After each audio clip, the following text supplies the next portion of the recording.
If you like citrus-forward desserts, look no further. Today I'm going to share with you a variation of one of my favorite recipes from Chef Thomas Keller. Stick around to see how I make Cashew Calamansi Sabayon Tart. Hello and welcome back to my channel.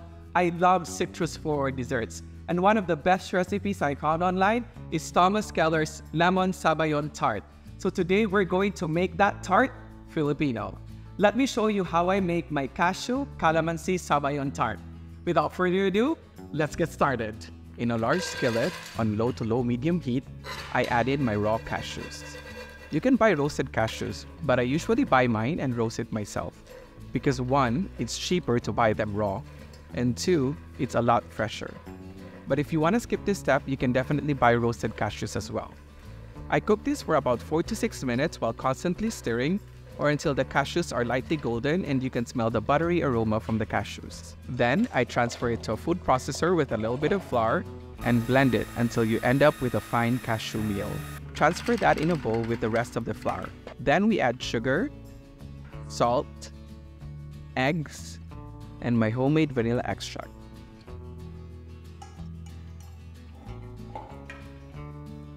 To this, I'm adding the cold diced butter,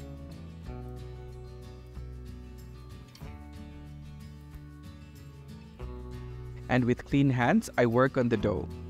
And I'm pressing the butter into the flour to combine the ingredients. After a couple of minutes, you'll end up with sort of a sandy mixture. This means that you're in the right track.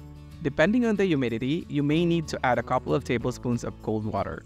You want to keep this mixture cold, so I've grabbed some ice water and slowly incorporated it into the dough.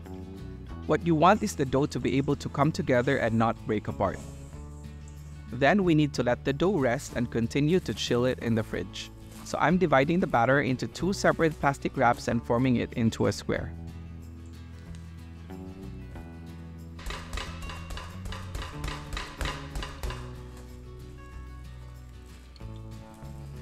Then I place it in the fridge for at least 30 minutes.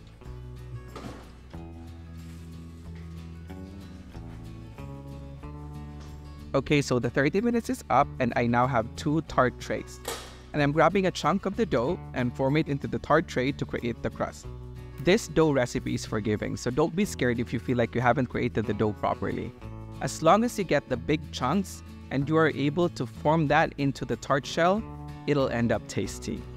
Trim up the excess dough in the edges so that the tart would look beautiful. This recipe only requires 1 tart shell. However, I'm making 2, and then when this tart shell cooks, I'm going to blitz this in the food processor to create my cashew crumbs. But you only need a small part of this second one, but I always keep the rest handy as a snack. Trust me, when you make this, you'll understand. Then I transfer it to a tray in a preheated oven at 375 degrees Fahrenheit for 15 to 20 minutes.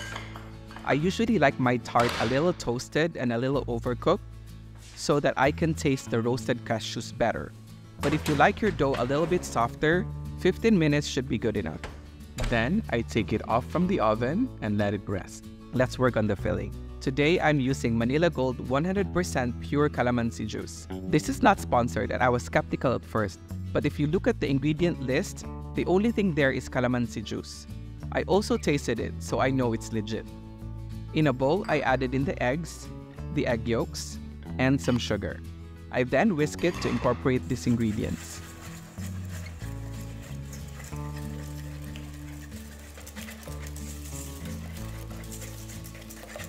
Next, place it on top of the boiling water to create a double boiler. At this point, I continue to whisk it until I get the consistency I want in the custard.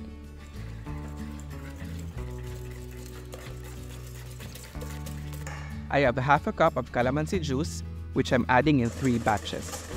This way, you're also incorporating the calamansi juice while the custard thickens.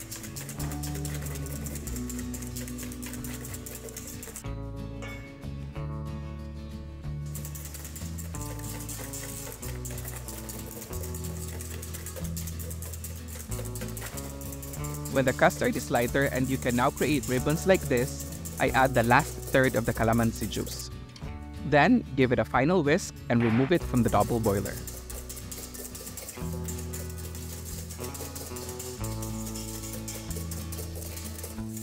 Now it's time to add the cold butter, and while this melts, it also gives the added flavor and sheen you want in a custard.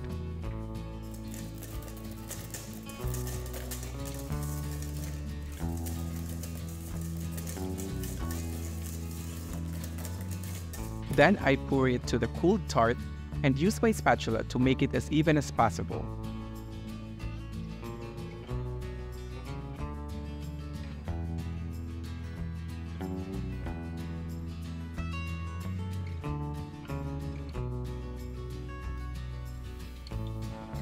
Then I place it back into the oven and broil it until you get this dark, slightly burnt color on top of the tart, just like this.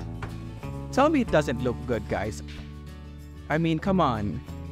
After it cooled down, I place it back into the fridge for at least an hour before I cut it. In the meantime, we're gonna go ahead and make the honey mascarpone cream. In a bowl, I add heavy whipping cream and whisk it until it starts to come together.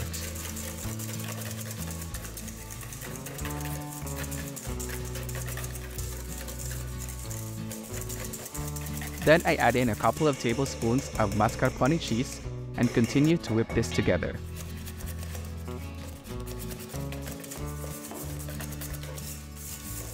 To this, I'm also gonna add some raw and unfiltered honey. I choose this because the raw and unfiltered honey tends to have a dark and robust flavor that you can't find in regular honey. But use what you have available, and you can also use agave if you prefer. Mix it all together until all of these ingredients are well incorporated and you end up with a soft whipped cream.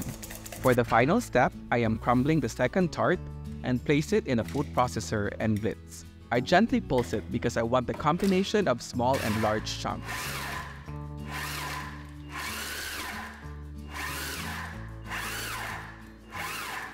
Now the tart has been cooling in the fridge for an hour, and then it's time to cut it and taste it.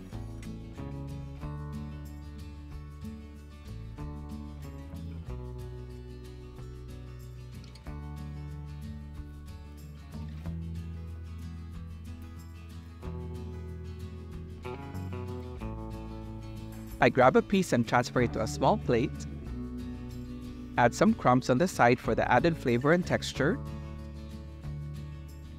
And then I top it with my homemade honey mascarpone cream. And there you have it.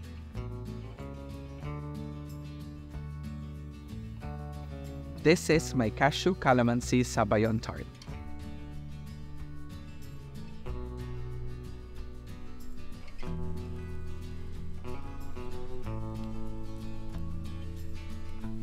Alright, so now it's time to taste it.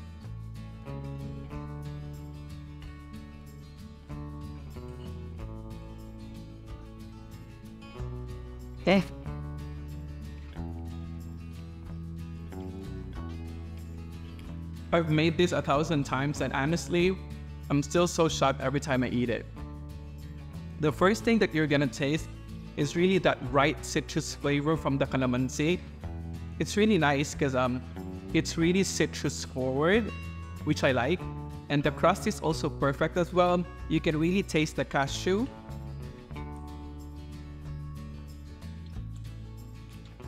It really makes a difference when it's also really freshly roasted.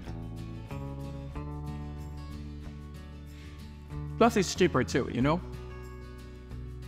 So what I like about the cream as well is that I use raw and unfiltered honey, which is really strong and potent. And you can really taste that in the mascarpone whipped cream. What's great about it is that it also has a mild flavor and it goes well with the strong citrusy flavor. It kind of almost like mellows it down, but it also really complements it as well.